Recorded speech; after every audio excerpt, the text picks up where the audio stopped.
Bien, y con esta misma alegría que nos provoca hoy poder también reunirnos, cantemos un himno más, cantemos la gloria de Cristo, himno 307, himno 307, la gloria de Cristo.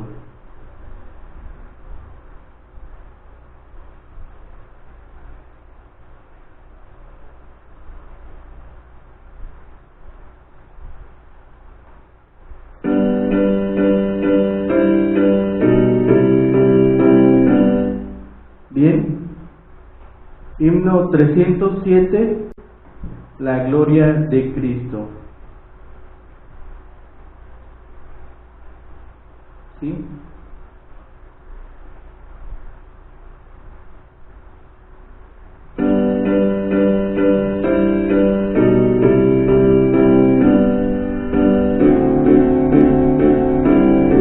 Versión cantamos juntos.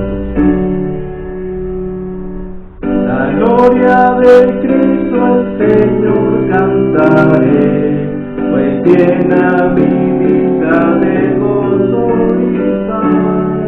Allá los favores que del alcance, no puede jamás. Es todo bondad para mí.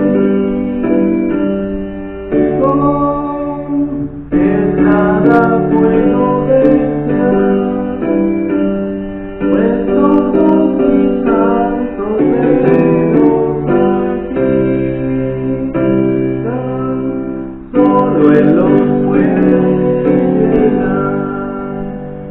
En horas de angustias conmigo Él está, y puedo escuchar en su voz. Me habla y su paz inefable me da, paz infinita de Dios. Es todo bondad para mí.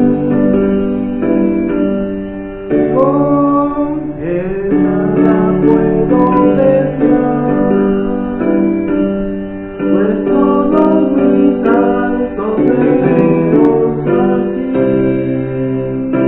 están, solo Él los puede llenar. Y a rudos conflictos me miran que voy, me deja hasta el fin a mí solo luchar, más pronto si ve que teniendo ya estoy, solo viviré en verdad. Es todo bondad para mí. Con Él nada puedo desear, pues todos mis altos deseos aquí están, solo Él los puede llenar. Y cuando gozo lo mío llega, y entonces mi dicha la aumenta el Señor, ya llena mi copa, la veo rebosar con todos sus dones. Es toda bondad para mí. Con Él nada puedo desear, pues todos mis santos deseos aquí están, solo Él los puede llenar.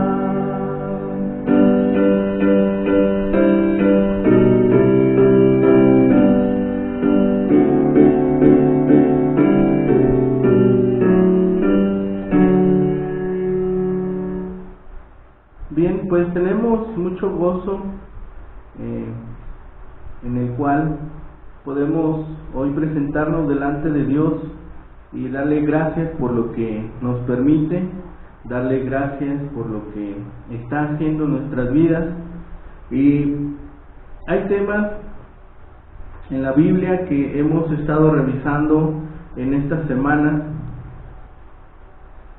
y leíamos en el capítulo 18 en Mateo que el Señor sale después de haber estado reunido con sus discípulos en el capítulo 18 y vimos la forma de ejercer disciplina en la iglesia, y luego la semana pasada hablamos del perdón.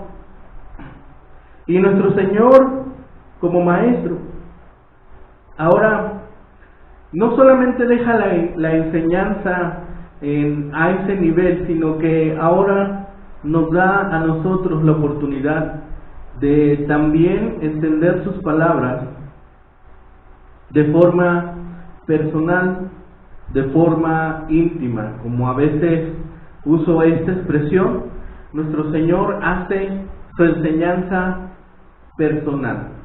Así, hermanos, que les invito por favor a que abramos nuestra Biblia en el capítulo 19. Vamos a buscar en nuestras Biblias, por favor, el capítulo 19, para en esta mañana estar leyendo del versículo 1 al 12 y estemos meditando en la enseñanza de Cristo en cuanto al matrimonio. La enseñanza de Cristo en cuanto al matrimonio. Y es un tema que nos atañe a todos, a los niños, a los jovencitos, ¿sí?, a los solteros, a los casados, ¿sí? Es un tema que finalmente en algún momento alguien se hace la pregunta si se quiere casar o no se quiere casar, ¿sí? Sí. Las jóvenes, las muchachas, cuando les piden matrimonio, pues en ese momento están pensando, están evaluando, y esperemos que estén orando porque aquel compañero sea el adecuado y que el Señor les permita tener un bello matrimonio. Y los que están casados, pues ahora deben aprender de esta enseñanza de Cristo, la forma en la cual Él nos está exhortando que se lleve adelante el matrimonio, ¿sí? Entonces vamos a buscar por favor en nuestras Biblias Mateo 19, lo vamos a hacer en la versión Reina Valera 60. Tengo también aquí la Nueva Traducción Viviente, en algún momento también la voy a ocupar para que nosotros podamos también escuchar en otra versión el mismo pasaje. Vamos a buscar por favor entonces Mateo 19, versículos 1 al 12. Primero hacemos la lectura en la Reina Valera 60. Si usted tiene otra versión, recuerde que también la puede consultar para comprobar que lo que estamos leyendo también está en su Biblia. Por favor, leemos juntos Mateo 19, versículo 1 al 12. Dice la palabra de Dios: Aconteció que cuando Jesús terminó estas palabras, se alejó de Galilea y fue a las regiones de Judea, al otro lado del Jordán. Y le siguieron grandes multitudes y los sanó allí. Entonces vinieron a él los fariseos tentándole y diciéndole: ¿es lícito al hombre repudiar a su mujer por cualquier causa? Él respondiendo les dijo: ¿no habéis leído que el que los hizo al principio, varón y hembra los hizo? Y dijo: por esto el hombre dejará padre y madre, y se unirá a su mujer, y los dos serán una sola carne. Así no son ya más dos, sino una sola carne. Por tanto, lo que Dios juntó, no lo separe el hombre. Le dijeron: ¿por qué pues mandó Moisés dar carta de divorcio y repudiarla? Él les dijo: Por la dureza de vuestro corazón, Moisés os permitió repudiar a vuestras mujeres, mas al principio no fue así. Y yo os digo que cualquiera que repudia a su mujer, salvo por causa de fornicación, y se casa con otra, adultera, y el que se casa con la repudiada, adultera. Le dijeron sus discípulos: si así es la condición del hombre con su mujer, no conviene casarse.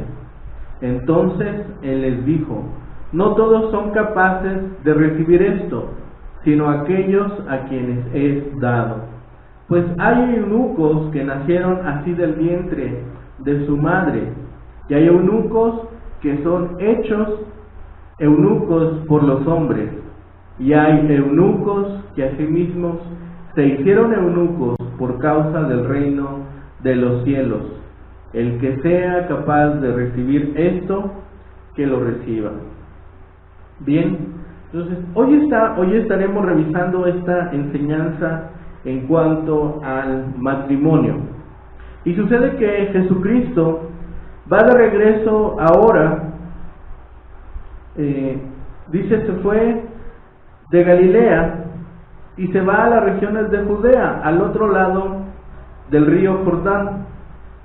Y también ahí le siguen grandes multitudes, le sigue una gran cantidad de gente, y no solamente eso, sino también seguían llevándole personas con todo tipo de enfermedades, y el Señor les está enseñando ahí. Aunque nuestro Señor Jesucristo, su principal ministerio es la enseñanza, no desaprovecha la oportunidad también de sanar a los hombres y a las mujeres para que también ellos puedan testificar del amor de Dios a través de esas sanidades. Y cuando está en esta región, se encuentra nuevamente a los fariseos, estos hombres que, recordemos, unos capítulos antes ya le habían increpado, ya le habían hecho estas preguntas en cuanto a varias cuestiones, y ahora ponen sobre la mesa de discusión este tema. Vemos este tema acerca de lo que está pasando con ellos, acerca de lo que ellos están concibiendo como lo importante, y vemos que se acercan con él con esta forma incluso casi hasta maligna de preguntarle.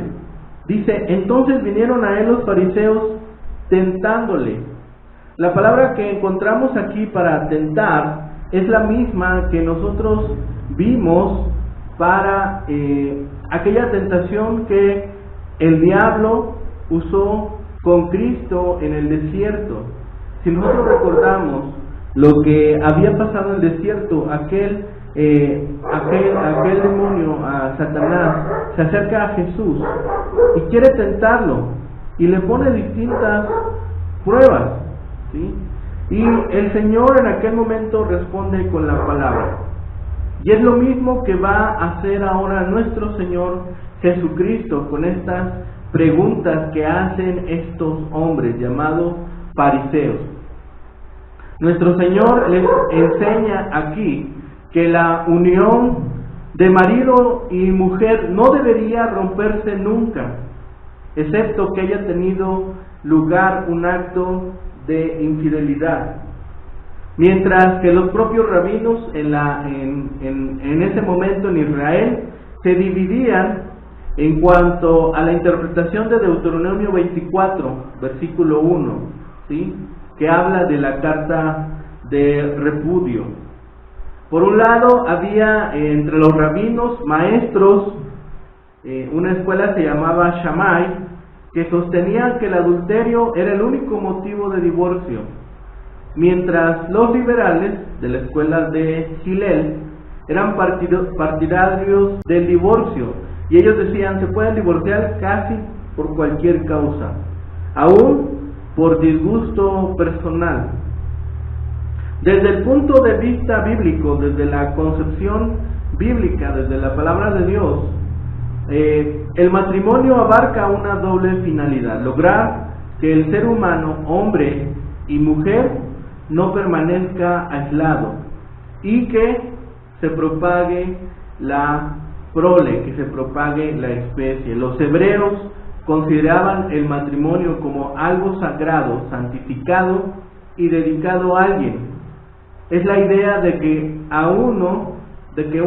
una persona se entrega al otro y se dedica de forma exclusiva. Veamos la enseñanza de nuestro Señor Jesucristo.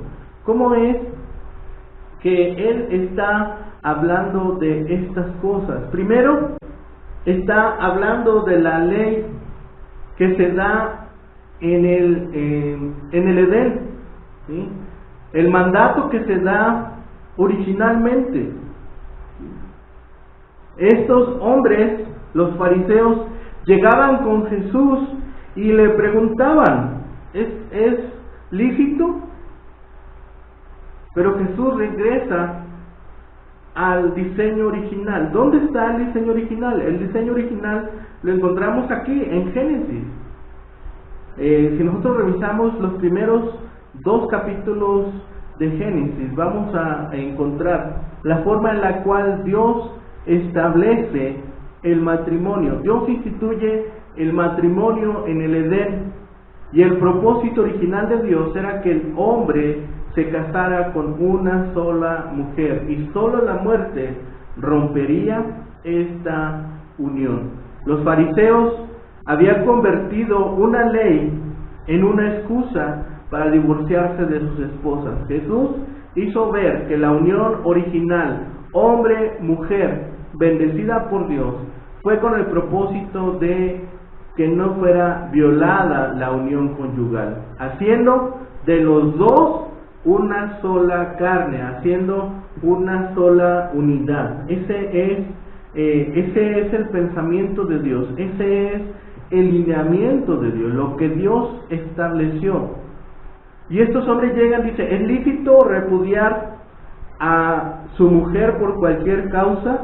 Aquí en la Nueva Traducción Viviente dice el mismo versículo 3: ¿se permite que un hombre se divorcie de su esposa por cualquier motivo? Y así lo estaban haciendo, así lo hacían en aquel momento. Casi cualquier pretexto era causa para divorciarse. Si se le quemó la sopa, era motivo para divorciarse. Si no le había quedado la ropa perfectamente alineada, era motivo para divorciarse. A ese nivel habían llegado. Era ya casi algo risorio, era algo que ya parecía una mofa. Hoy me caso y después me divorcio. Y ese no era el propósito de Dios. Dios dio la razón para el matrimonio, ¿sí? Primero, pues, como hemos visto, hace posible que se siga propagando la especie, que los seres humanos sigan teniendo prole, familia, ¿sí? Ese es el propósito. Recordemos que en Génesis les dice: ahora, ¿cuál es el mandato que les da? ¿Sí? Les dice: llenen la tierra y señoreen sobre ella, ¿sí? Llenen la tierra significa tengan familia, procreen familia, ¿sí? También el matrimonio es una manera de evitar pecados sexuales, evita que una persona esté teniendo varias parejas sexuales, ¿sí? El hombre no debería casarse solamente para satisfacer esos deseos sexuales.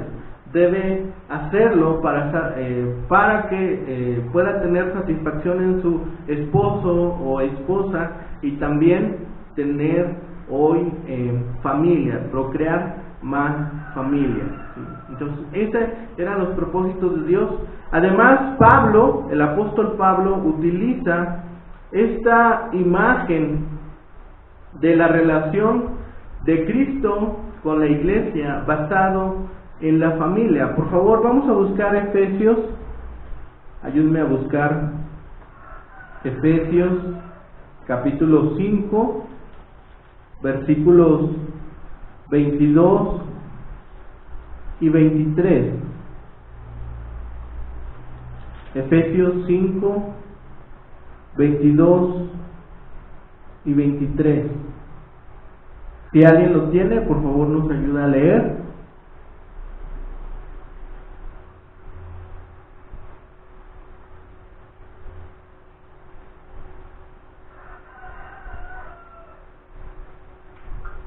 Las personas estén sujetas a sus propios maridos como al Señor, porque el marido es cabeza de la mujer, así como Cristo es cabeza de la iglesia, la cual es el cuerpo y es el Salvador. Ok, gracias. Dice, las casadas estén sujetas a sus maridos. Dice como al Señor, porque el marido es la cabeza de la mujer, así como Cristo es la cabeza de la iglesia. Tan importante es esto que el propio Pablo toma el ejemplo del matrimonio para ilustrar la relación con Cristo de la iglesia, ¿sí? Luego de que ha hablado de las características del matrimonio, luego nos habla de las características del matrimonio. Antes de dar respuesta a estos hombres fariseos, les hace notar su error. Les dice, ustedes están poniendo el énfasis sobre la ley de Moisés, pero antes de la ley de Moisés hubo un decreto de parte de Dios.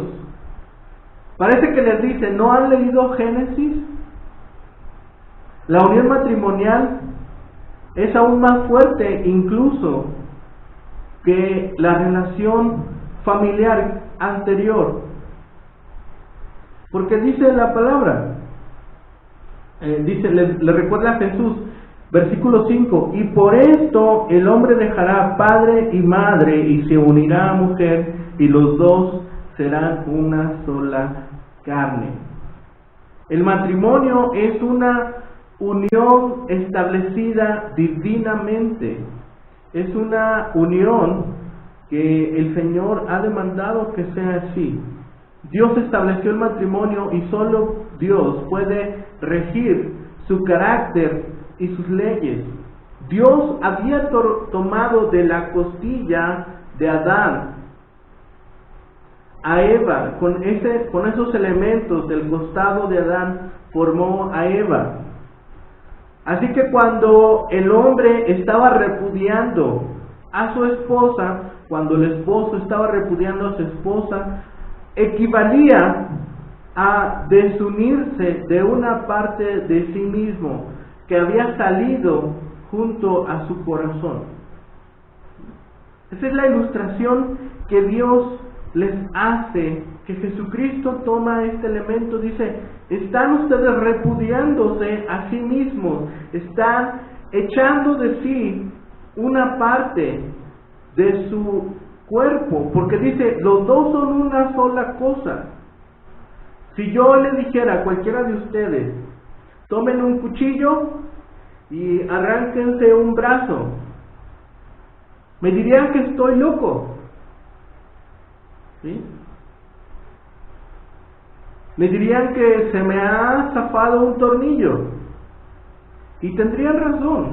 Eso es lo que el Señor Jesús les dice ahora a estos hombres. Están ustedes extirpando una parte de su ser. Porque los dos son una misma cosa, son un mismo elemento, son una unidad. Entonces, ese fue el modelo original que Dios estableció. Aparte, había permitido esta unión física entre la unión del hombre y la mujer. Dice, aunque desacuerden, aunque sean incompatibles o no puedan llevarse bien del todo en todas las cosas, siguen casados, deben mantenerse casados, deben mantenerse unidos. Entre los creyentes debe ser llevado de una manera santa, santificada por la palabra de Dios y llena de oración. Cuán hermoso es ver a los matrimonios de creyentes arrodillarse juntos y estar orando. Afortunadamente tengo amigos de matrimonios que a veces me ha tocado estar con ellos o convivir en algún momento y retirarse a su dormitorio porque dicen, ¿sabes qué? Tenemos un tiempo especial, nos disculpan, claro, adelante, lo pueden hacer, y se van y se retiran a orar juntos. Qué hermoso y qué maravilloso es ver que un matrimonio en esas condiciones se retiran a orar juntos, a estar meditando en la palabra de Dios. Qué hermoso es esto. El andar en la presencia de Dios ejerce la influencia suficiente para cumplir los deberes conyugales y la relación conyugal. Entonces, es una relación física, pero también es una relación permanente, es una unión permanente. Dios ordena desde Génesis que esto sea así. El hombre dice, dejará a su padre y a su madre, y lo hará en aras de una unión más íntima y más duradera. Se unirá con su mujer, y los dos ahora vendrán a ser una sola carne. La palabra para unirse que usa aquí nuestro Señor es la misma palabra que se usa para cementarse, para adherirse con pegamento. Nosotros aquí en México, cuando construimos nuestras casas, la mayoría llevan cemento. Tenemos nosotros esa costumbre aquí en México de construir con cemento. Si nosotros utilizamos puro cemento para una construcción, queda muy dura. Incluso antes todavía se utiliza el firme, lo que le decimos el primer piso en obra negra. Muchas veces todavía se sigue haciendo solamente con cemento. ¿Sí? Lo que se busca es que quede firme, que quede sólido aquel piso, aquel primer piso, que aquí en México le decimos firme. ¿Sí? ¿Y cómo queda ese piso? Ese piso queda muy duro, ¿sí? Muy duro. ¿Por qué? Porque se ha usado solamente cemento. Es la misma palabra, es la misma idea que nosotros debemos tener. La unión del esposo y la esposa debe de ser como adherida con este pegamento, como construida con cemento, muy firme. Además, es una unión única entre un hombre y una mujer. Significa literalmente unir juntamente en el yugo. Es una imagen donde ambos cónyuges al mismo nivel, en igualdad de derechos y responsabilidades, unidos en una tarea común, tiran en la misma dirección. Recordemos que el yugo es un elemento que se utilizaba para arar los campos, para abrir la tierra, y se alineaban regularmente dos animalitos. En este caso eran dos machos, ¿sí?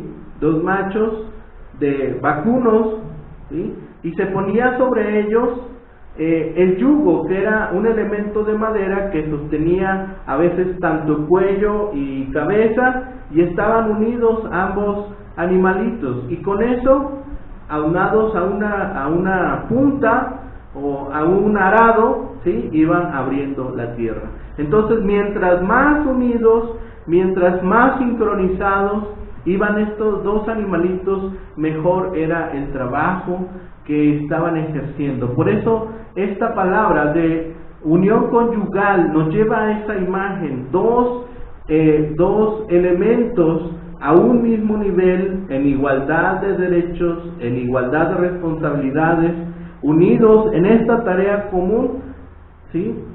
jalando en la misma dirección, tirando en la misma dirección. Por tanto, el hogar honra al Creador y se asegura la felicidad para los cónyuges. ¿Sí? Es una relación espiritual, social y física. Y las tres deben estar trabajando. Lo físico, lo espiritual, lo social, ¿sí? Deben de estar trabajando los tres elementos para que el matrimonio se conserve en un estado honroso. Eso no quiere decir que el hombre o la mujer cometen pecado al no casarse, no. Al final vamos a ver también esos elementos los retoma el Señor. Los matrimonios en grupo, los matrimonios entre homosexuales y demás variedades actuales o elementos que han adicionado al matrimonio son contrarias a la voluntad de Dios, contrarias a la enseñanza que encontramos en la palabra de Dios, porque en la palabra de Dios solamente establece exclusivamente la relación entre un hombre y una mujer, sin importar lo que digan los psicólogos, modas, tendencias o juristas hoy en día. La enseñanza, los que hemos decidido seguir esta enseñanza en la Biblia, estamos basándonos en la enseñanza de la Biblia, no importando ninguna otra moda que esté hoy en cualquier otra parte del mundo, ¿sí? Entonces, eso es lo que el Señor está enseñando ahora, es lo que el Señor les está diciendo. Además de que les dice que la ley de Moisés o la ley que Moisés decretó era temporal. Aquí en el versículo 7 al 9, segunda pregunta, dice: ¿por qué pues mandó Moisés dar carta de divorcio y repudiarla? ¿Sí? Moisés encara en su momento la realidad y práctica del hombre, la realidad y práctica que se estaba llevando a cabo en Israel. Y dice: por la dureza de su corazón, los hombres dejaban de alcanzar el ideal de Dios. Dice versículo 8, Él les dijo: por la dureza de vuestro corazón, Moisés os permitió repudiar a vuestras mujeres, mas al principio no fue así. Yo os digo que cualquiera que repudia a su mujer, salvo por causa de fornicación, y se casa con otra, adultera, y el que se casa con la repudiada, adultera. Eso es lo que el Señor termina diciéndoles. Moisés se apiada de la condición en la cual quedaba la mujer y les exige que saquen un certificado.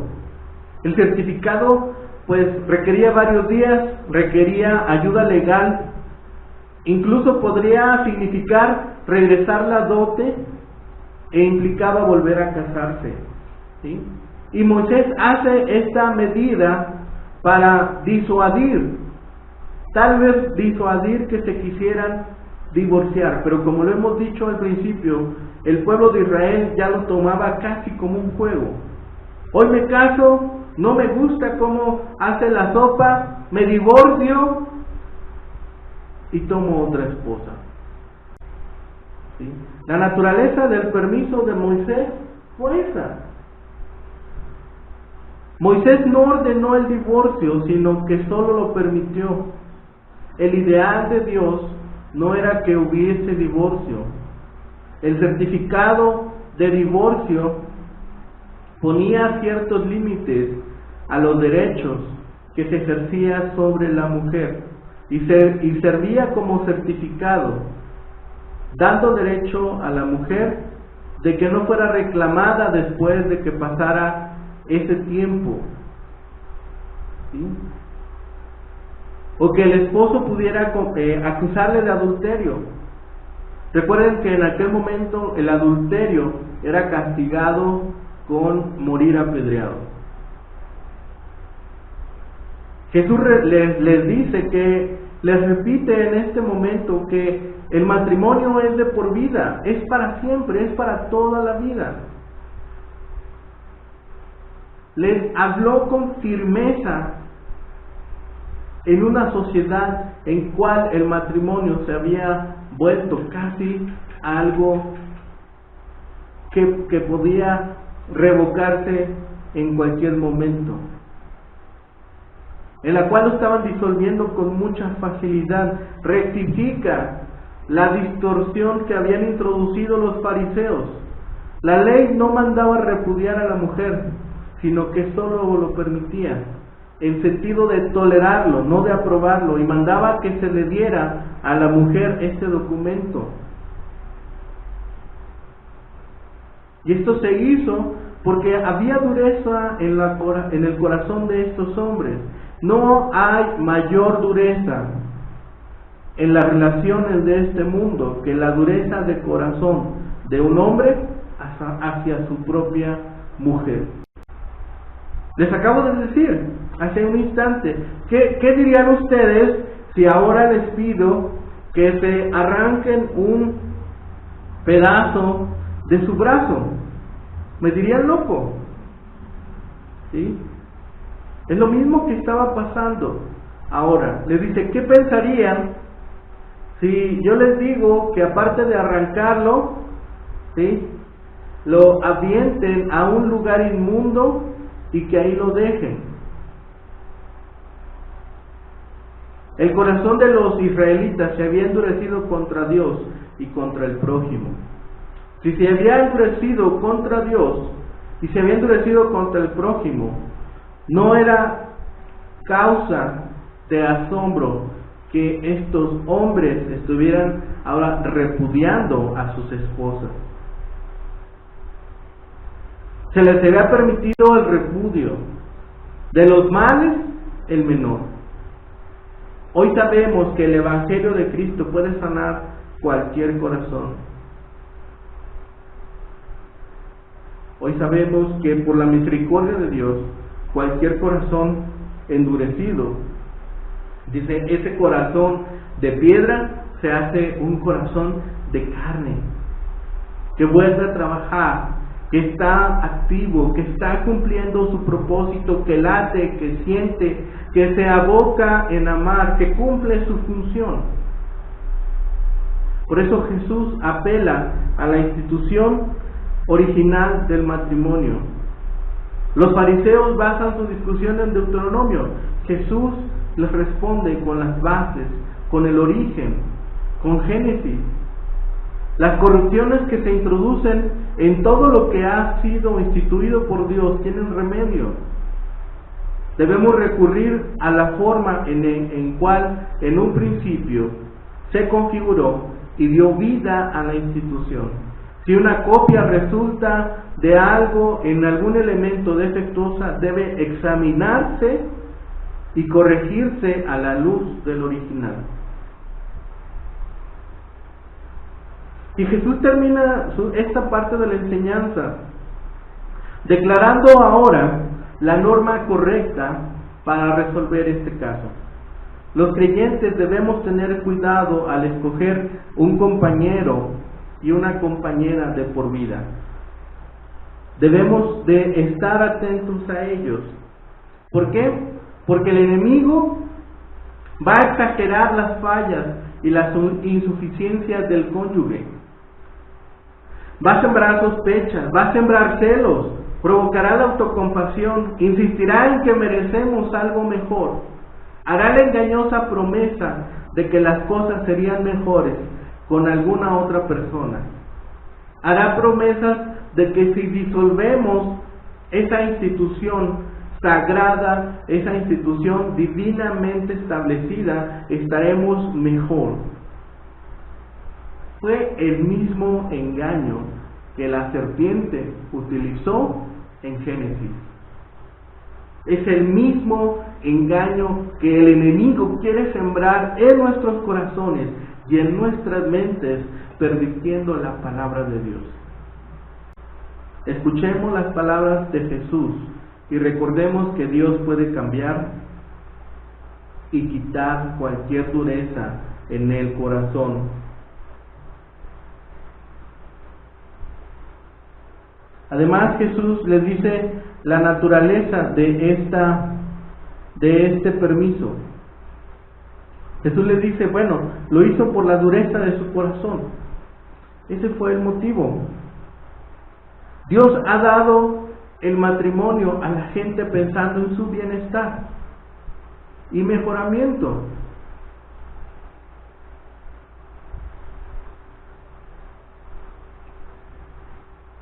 Nosotros podríamos pensar, bueno, y la que ha sido repudiada, la que se ha divorciado, la parte inocente, ¿se puede volver a casar? Aunque no se declara de forma expresa en esta porción de la palabra, parece desprenderse de la misma palabra de nuestro Señor, que allí donde se ha obtenido un divorcio por causa de adulterio, la parte inocente queda libre para volverse a casar. El derecho de contraer segundas nupcias por el cónyuge inocente se establece solamente por la enseñanza implícita y en base a la misericordia y gracia de Dios. Cada pastor, cada creyente, cada miembro de la iglesia debe llegar a su propia convicción al respecto. La recomendación en general es que no se vuelva a casar. Por si acaso, en la misericordia y la gracia del Señor se vuelven a unir, se vuelven a encontrar. ¿Cuánto tiempo? No sé, no hay norma. Algunos dirían 5, 10 años, 20 años, 30 años. ¿Sí? Y si en algún momento fueron unidos de parte de Dios como una sola carne, dice la misma palabra, lo que ha unido Dios, no lo separe el hombre. Esa sería la convicción que deberíamos emprender cuando nosotros queremos casarnos o cuando nosotros ya estamos casados, comprender que esa unión es para siempre. ¿Sí? Hay esta unión que es única, esta unión que es especial y esta unión que debe honrarse de esa forma. Pero la pregunta que llevan estos hombres dice, ¿qué causa entonces constituye motivo de divorcio? Entonces, si se pueden divorciar o si hubiera necesidad de divorciarse, ¿qué cosa constituye o qué elemento constituiría motivo suficiente? Pues dice, pues entonces lo que constituiría serían relaciones antes del matrimonio, cuando están en compromiso, si han tenido relaciones antes del matrimonio con otra persona, antes del matrimonio, o han tenido relaciones antes de ejercer su matrimonio, entonces esto es causa de divorcio. ¿Sí? O ya casados descubrieron que hubo estas relaciones fuera del matrimonio. O si al estar casados, dice, descubren que se casaron con un familiar cercano, esto sería una relación incestuosa, también sería motivo para divorciarse. Y lógicamente ya casados, tener estas infidelidades, ¿sí? Podrían ser causas del divorcio. Eso es lo que nuestro Señor termina recordándoles. ¿Sí? Y el último elemento del versículo 10 al 12, los discípulos dicen, pues esto es muy duro. Le dijeron sus discípulos, si es así la condición del hombre con su mujer, no conviene casarse. Los discípulos parece que dijeran, si esto es casarse, pues entonces más le conviene a la gente quedarse soltera. Y el Señor les dice, momento.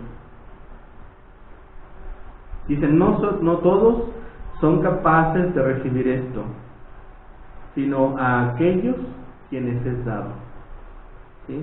Es decir, aquellos que han tomado la decisión de casarse deben de estar muy seguros de el trabajo que va a emprender ahora, de unirse a un compañero de vida, a una mujer o a un hombre, ¿sí?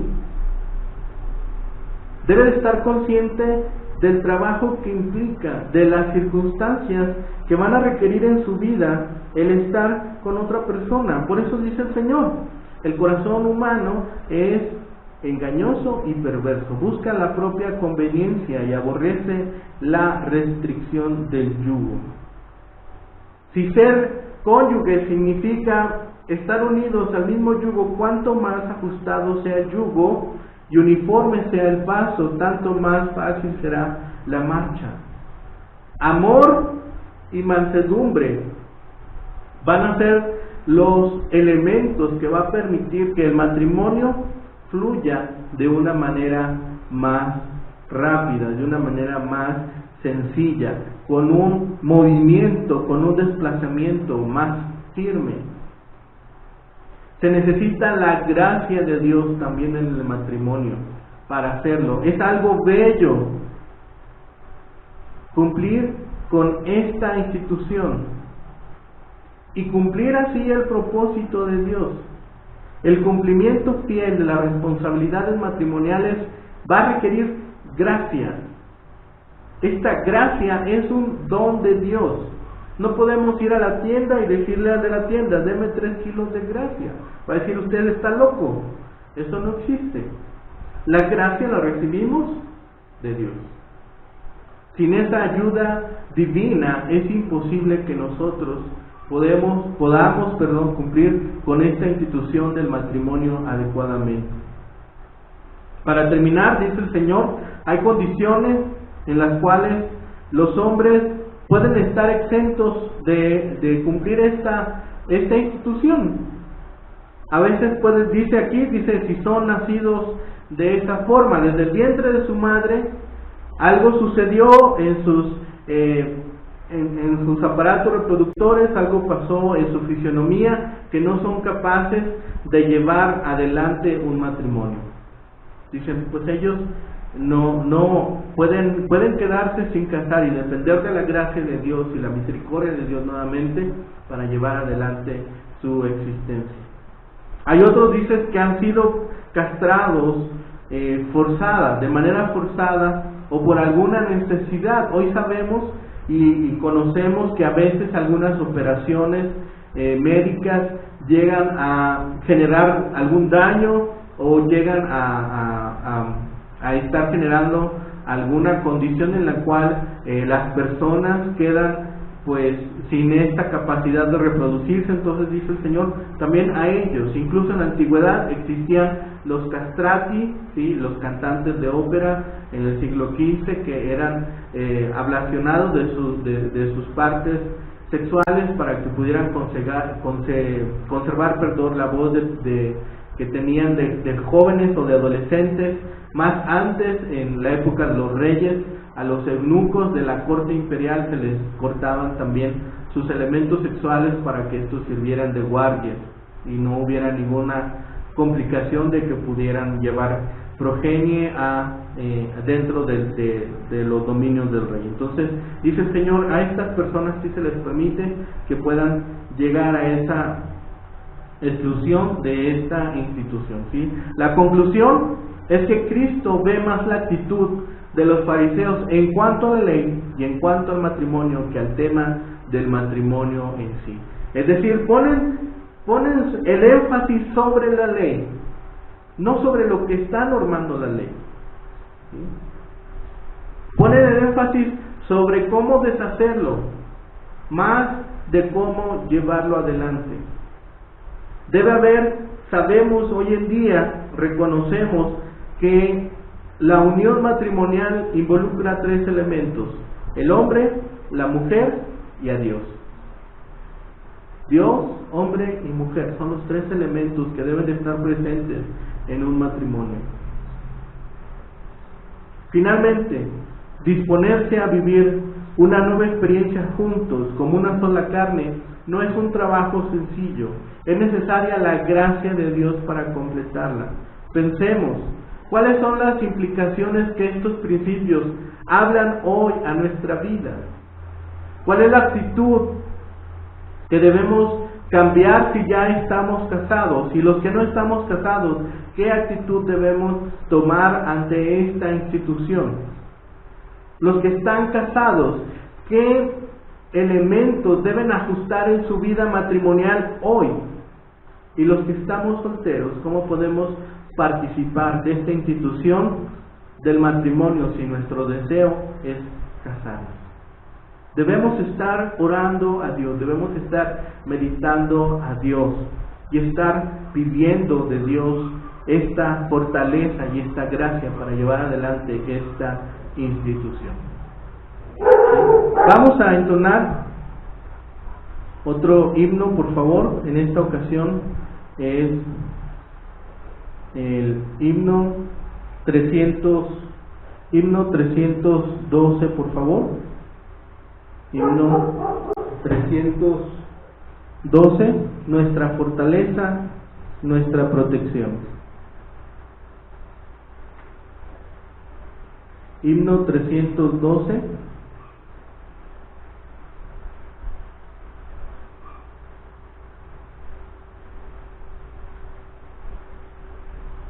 Nuestra fortaleza, nuestra protección.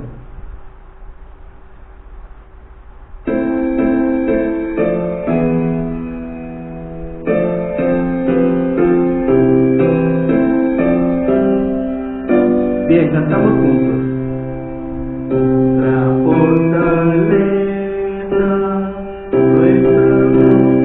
protección, nuestro fiel socorro, nuestro Padre Dios, nuestro gran refugio, nuestra salvación, es el Dios que adora nuestro corazón, nuestra fortaleza, nuestra protección, es el Dios que adora nuestro corazón. Alabos tan solo de su voluntad, turbanse los mares en tu majestad, tembla la montaña, todo es vanidad, al vibrar su acento por la inmensidad, nuestra fortaleza, nuestra protección, es el Dios que adora nuestro corazón.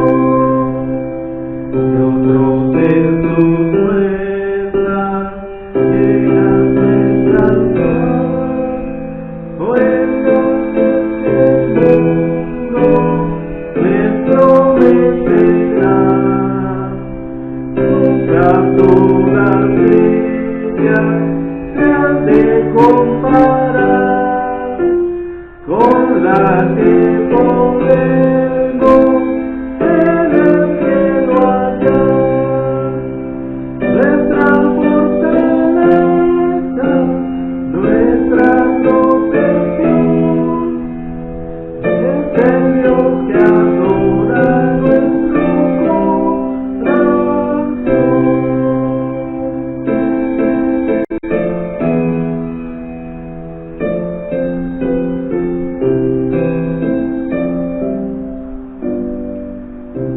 Bien, pues estemos orando, hermanos, por los matrimonios. Hoy en este tiempo también están sufriendo los matrimonios en este tiempo de emergencia sanitaria. Sin lugar a dudas que muchos matrimonios se han visto pues también en esta situación de verse en emergencias. Estemos orando por los matrimonios, estemos orando por aquellos que ya han tomado la decisión de casarse, por aquellos que han quedado separados de sus cónyuges, que el Señor les alcance la misericordia y cambie aquellos corazones y pueda hacer posible que nuevamente aquella unión que Dios juntó, que aquella unión que Dios permitió vuelva a ser también momento de dicha y momento de gozo para cada uno de los cónyuges. Vamos a ser despedidos. Le voy a pedir a nuestra hermana Cruz que nos despida en oración, hermanos, pero estemos retomando también nuestras necesidades. Sabemos que hay muchas necesidades, que hay muchas carencias, que vienen épocas difíciles. Estemos unidos en oración, estemos pidiendo a Dios por cada una de las necesidades y por cada una de las cosas que Dios supla según su santa voluntad. ¿Sí? Entonces estemos orando por las necesidades. Hermana Cruz, ¿nos puede despedir en oración, por favor? Sí, vamos a orar, hermanos, para ser despedidos. Bendito Dios y Padre, te damos gracias y Dios que nos dejaste amanecer y nos haces lo necesario para visitar nuestros cuerpos, Señor. Bendice a cada uno de nosotros que nos estamos escuchando, Señor, que sabemos que tenemos necesidad de ti. Y hablando sobre estas necesidades, Señor, te pedimos por los matrimonios, Señor, que están desunidos, que se unan, Señor, que sabemos que tú los uniste, Señor, y tú, Señor, nos vas a sanar de ese demonio que los ataca, Señor. Bendícelos, Señor. Y ahora también te pido por las necesidades, por esta enfermedad, Señor, que existe, que tú, Señor, pongas mano sobre esta enfermedad que han, Señor, porque solo aquí, Señor, que todos sabemos que tú, Señor, permites eso, Señor, para que te reconozcas que tú eres el único Dios verdadero, el dueño de nuestra vida, de nuestras almas y de nuestros cuerpos, Señor. Bendice pues a cada uno de nosotros y que no nos abandones, que danos nuestros enemigos que necesitamos, Señor. Y ahora bendice a nuestros presidentes, Señor, que tú les des entendimiento, sabiduría para sobrellevar estas obligaciones o estas obligaciones que tienen que cumplir, Señor, hacia tu pueblo, Señor, esto que tú creaste, Señor. Bendícenos pues aquí, a cada uno de nosotros, bendícenos en nuestras iglesias, Señor, y danos esa paz, Señor, que necesitamos siempre, porque a veces se conectan con líneas, Señor, no sé qué tenemos, pero tú nos das piezas para seguir adelante, Señor. Bendice pues a cada uno, en el nombre del Padre, Hijo y Espíritu de nuestro Señor. Amén. Amén. Amén. Gracias, hermanos. Vamos a ser despedidos con esta oración. Gracias a Dios por la vida de cada uno de ustedes. Gracias por los que pudieron conectarse. A nuestros hermanos en Facebook, gracias, que tengan un excelente día. A nuestros hermanos también que están en la llamada, gracias también a Dios por su vida. Que tengan un excelente tarde, hermanos. Sí.